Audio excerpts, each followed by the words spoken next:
কাৰিকৰী শিক্ষা সঞ্চালক শ্ৰীযুত ধ্ৰুৱজ্যোতি বৰা আৰু ৰাজ্যিক শিক্ষা গৱেষণা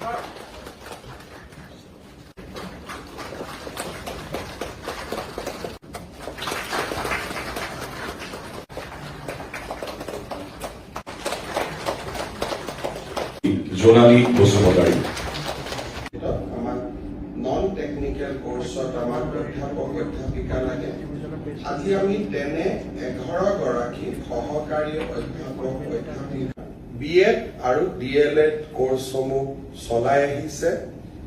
অধ্যাপক অধ্যাপিকাৰ অসুবিধাৰ বাবে গোৱালপাৰাকে ধৰি কেইবাখনো NCERT ৰিকগনাইজেশ্যনৰ বাবে যিমান অধ্যাপক অধ্যাপিকা লাগে শেষ কৰিলো। অৰ্থাৎ আজি 41 গৰাকী যদি আমি হিচাপ কৰো আৰু আমাৰ ৰাজ্যত ইমান সংখ্যক বৃহৎ অসমীয়া যুৱক যুৱতীৰ নিযুক্তি আগত কেতিয়াও হোৱা নাছিল। পৰিয়ালকেইটা উপকৃত হৈছে, যুৱক যুৱতীসকল উপকৃত হৈছে।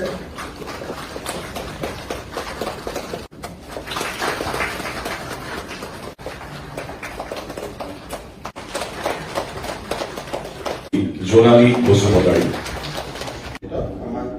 নন টেকনিক্যাল কোৰ্সত আমাৰ অধ্যাপক অধ্যাপিকা লাগে।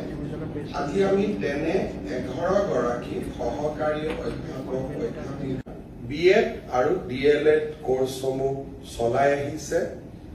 অধ্যাপক অধ্যাপিকাৰ অসুবিধাৰ বাবে গোৱালপাৰাকে ধৰি কেইবাখনো NCERT ৰিকগনাইজেশ্যনৰ বাবে যিমান অধ্যাপক অধ্যাপিকা লাগে শেষ কৰিলো। অৰ্থাৎ আজি 41 গৰাকী যদি আমি হিচাপ কৰো আৰু আমাৰ ৰাজ্যত ইমান সংখ্যক বৃহৎ অসমীয়া যুৱক যুৱতীৰ নিযুক্তি আগত কেতিয়াও হোৱা